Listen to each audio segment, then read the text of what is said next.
The global COVID-19 pandemic took leaders and governments unaware, and this meant each state government had to adopt peculiar measures in line with approved standards by the World Health Organization in tackling the virus. Kemi Oluloyo, Nigeria's investigative journalist, perhaps has taken a keen look at how the southern governors are responding in their respective states to COVID-19 and has scored them accordingly. Oluloyo claims Governor Nyesom Wike of Rivers State deserves a pat on the back, saying he's the only southern governor that has sense, fighting COVID-19 squarely. Of course, not everybody will agree with Oluloyo, who stated this in a tweet on Sunday. However, she believes other governors are in religious mood, adding that the disease might be heading from the north to the south, meeting them unprepared. She wrote, Igbo land is the next target of coronavirus spread after northern Nigeria and their governors are not ready. They are still in religious mood. Wike is the only one with sense. The DSS will be busy chasing patients. Something happening now. Don't kill the agents, please. Meanwhile, Nigeria has recorded 4,151 cases of COVID-19 after 239 new cases were confirmed on Saturday. The number of patients that have been successfully treated and discharged in 745, while 128 have died with the virus. In other news, on Sunday morning, the National Diaspora Commission reported that 160 Nigerians were en route to Abuja from the United States. 160 Nigerians stranded in the United States of America boarding in US en route to Abuja, where they will be quarantined for compulsory 14 days after approved by the NCDC and the Ministry of Health, the commission posted on Twitter. Well, it's not really out of place from what Kemi Oluloyo has said, because everybody knows that Wike is really is doing everything. Even it didn't just start now, because from the beginning of this whole thing, he was the only first governor that adopted this interstate lockdown. Everybody was like, what is this guy up to? How is it possible that you ask your people not to go out of the state and you don't want people to come into the state? And I think when people finally got that he really meant business, when this helicopter, this Cleverton or something, when they came into the state, and he really dealt with them, and he really stood his ground that, no, I have told you guys, all airports, every transporters, boats on land, nobody should enter, nobody will go out. And people thought maybe he was joking. Even some lawyers came out and began to like, constitutionally, he does not have the right. That was when people began to know that this guy meant business. And again, when the incident of this ExxonMobil staff, when they came into the state as well, everybody heard about it. People just thought he was joking, not until when, I don't know whether there was a kind of a ease on the lockdown, because he now said, okay, maybe around 1 week ago, he now said a particular area, I think a particular area, there will be 24 hours lockdown, no going out, no coming in. I think in that particular area. And he told everybody that anybody that comes in, if he sees you driving or coming into the state in general, those cars will be impounded, and they're going to auction it and put it in the government's coffers. People thought he was joking. He thought he was joking. So now he's doing it. Even R1A too, we saw R1A climbing trucks, the border to at the checkpoints. People were like, oh, what is he up to? Is he trying to show to do eye service? But it goes beyond that. I think that is when people will now understand that this thing is really serious, because this whole thing it can affect anybody. It's affecting everybody, not only the poor, not only the rich, not only the privileged or the less privileged. It's affecting everybody, irrespective of where you come from. It is no longer news that it's respecter of nobody or your status. So maybe from that angle, that is where this woman is drawing from, because we could see that it's not only by talking, is acting. Because I learned that Wike has been on the streets just to go and see those who are going to flout this order, and some people were made as scapegoats as a result of that. I think it started on Thursday. So now that we now know that this northerners, they are now transferring, we've seen it's all over the place. They are transferring, not they are even trying, they are transferring their people, most especially the H1Ts that they've welcome that it is part and parcel of them. Now you want to transfer them to other people for, to take care of.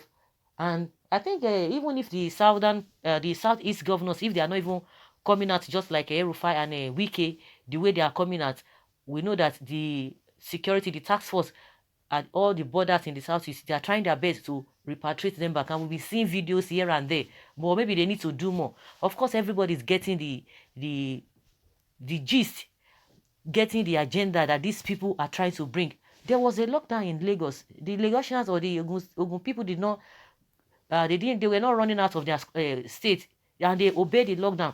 But when the lockdown started, even from Kano State, they were protesting that they could not go on lockdown, and you could see the result of this whole thing. Now you are trying to bring your people. You could not stay on lockdown. If there's a lockdown in Lagos, you people will obey it. But now that there's problem, fire on the mountain, and they are not ready to stay back in their states, they are now running.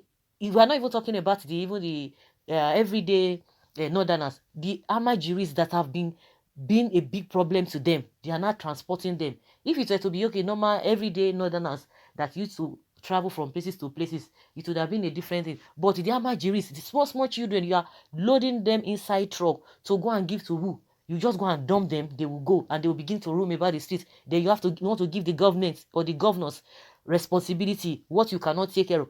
That is why everybody has come out and say they are your responsibilities. Let everybody take care of themselves. You guys always boast of having power. Then why have you not been taking care of these people? You just have the power to the detriment of the general populace, which is not supposed to be. So my own point of view now is that let the southeast governors, let them do more, let them do better, let them do more than what they are doing now, because these people, from all indications, we know that they are running from their areas and they are coming back to southeast. And that is why Kemi is trying to say that they are just they are in a religious mood. They just need to wake up, do more than what they are doing. They have been trying. If I may put it that way, they've been trying, but they need to do more. They need to do more. They need to know that, yes, this is not a joke. Just like Wike is doing in River State, and a lot of people have been commending him. And that is just the way it is. A lot of people have been commending his efforts concerning that. Someone says, this is only where you make sense, Kemi. Yes, Wike is doing well in the East as a governor. Hope those of you giving kudos to Kemi today will not turn back to give her knocks tomorrow when her tweets do not favor you. It's not by maybe not favoring anybody. That is just the truth. If you say the truth, people will know. If you say something that is not, that does not mean because you said something that is right at some point in time, then gives you license to say what, when you say some things and when people do not really relate with, it doesn't mean that people should not react. It doesn't mean people should not react. I think that's one of the problems we are having in this country, because you just believe that, oh, you hold this person at high esteem. Even if the person is making mistake, no, you don't want to say anything. Oh, because I praised this person yesterday. So because the person is doing something that is awkward from the normal thing, then you begin to patch, you begin to support. That is not how things should go. Someone says yes. Someone says here that back to sender Kemi, your brain is full of pap. Okay. Somebody now says once in a while a write-up do make sense. 2 out of 10. Yes, that's what somebody is saying. Replying that person that is saying, no, those who are praising her now, tomorrow you not come and say, yeah, she's saying something different. That maybe something that will not favor you. It's not favoring anybody. It's obvious. Everybody can see it. The whole thing is in the news. Okay, someone say no, she got this one right. If she does not get another one right, people will still react. You can't just be covering something because you are loyal to somebody or the person is your favorite. Kemi, okay, I concur with you totally. He's the only governor doing the right thing. Follow by my able, youthful, and dynamic governor, Yaya Bello of Kogi State in North Central. Someone says, I agree with you, Kemi, 100%. I agree with you 100%. That's what somebody is saying here. Another says here that Eastern governors are too blind, lazy, greedy, and devilish.